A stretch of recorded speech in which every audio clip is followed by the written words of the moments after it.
வணக்கம். நான் உங்கள் ஜெயா. இன்றைக்கி நம்ம இந்த வீடியோவில் கமலதாஸ் எழுதின லூமினல் இந்த போயமோடைய சம்மரியை பார்க்கலாம் வாங்க. இதுவும் அவங்களுடைய மற்ற போயம் மாதிரி ஒரு ஆட்டோபயோகிராஃபிக்கல் போயம் தான். இது அவங்களுடைய the old play house and other poems என்ற ஆந்தாலஜியில் இது ஒரு போயமாக இருக்குது.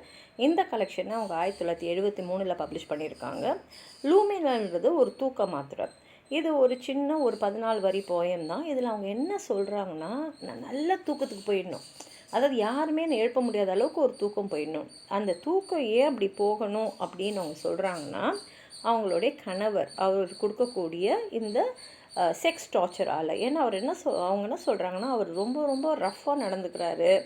ஒரு சத்தம், அந்த மூமெண்ட்ஸ் எல்லாமே எனக்கு ரொம்ப கஷ்டமாக இருக்குது, என்னால் ஏற்றுக்க முடியல. ஆனால் அதே சமயத்தில் கணவர் அப்படின்ற உரிமையில் அவர் நடந்துக்கும் போது அந்த ஃபிசிக்கல் ஆக்டை என்னால் தடுக்க முடியல. ஆனால் என்னால் ஒன்று பண்ண முடியும், என்னோடய ஆத்மாவுக்கு அமைதி தர மாதிரி இந்த மாத்திரையை போட்டுக்கிட்டு என்னை யாருமே எழுத முடியாத ஒரு தூக்கத்துக்கு என்னால் போயிட முடியாது, நான் நிம்மதியாக தூங்குவேன். இங்கே அவங்க இறப்பை பற்றி பேசலை, அவங்க ஒரு நல்ல ஒரு அருமையான தூக்கத்துக்கு ஏங்கிறது தான் இங்கே சொல்கிறாங்க.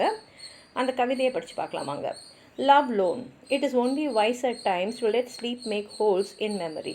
அதாவது சில சமயத்தில் புத்திசாலித்தனமாக நம்ம என்ன பண்ணோன்னா, தூங்கிடணும். நல்லா தூங்கிட்டோன்னா நமக்கு என்ன நடக்குதுன்னு தெரியாது. Even if it be the cold and luminous sleep banged in the heart of pills. அது இயற்கையான தூக்கம் இல்லாமல் மாத்திரை போட்டுக்கிட்டு, லூமினஸ் மாதிரி மாத்திரையை ஒன்று போட்டுக்கிட்டு ஆழ்ந்த உறக்கத்துக்கு போகிறதா இருந்தாலும் பரவாயில்ல. For he shall not enter, you ruthless one, being human, clumsy, with noise and movement, the soul's mute arena. ஏன் நான் அந்த மாதிரி யாருமே என்னை எழுப்பினா கூட எழுந்துக்க முடியாத ஒரு தூக்கத்துக்கு நிம்மதியாக போய் தூங்கணும்னு சொல்கிறேன்னா, முக்கியமாக என் கணவனை தடுக்கிறதுக்கு தான். ஏன்னா அவர் ரூத்லெஸ்ஸாக இருக்கார், கிளம்ஸியாக இருக்கார். சத்தம், இந்த மூமெண்ட்ஸ் இதெல்லாம் என்னுடைய ஆத்மாவை பாதிக்குது. என் உடல் மட்டும் இல்லை, என் மனசும் பாதிக்குது. That silent sleep inside your sleep.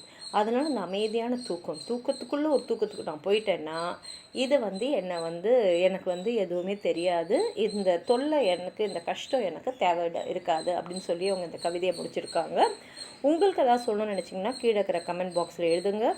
இந்த வீடியோ லைக் பண்ணுங்கள், உங்கள் ஃப்ரெண்ட்ஸோடு ஷேர் பண்ணுங்கள். சப்ஸ்கிரைப் பண்ணாதவங்களாம் ப்ளீஸ் சப்ஸ்கிரைப் பண்ணி சப்போர்ட் பண்ணுங்கள். நன்றி.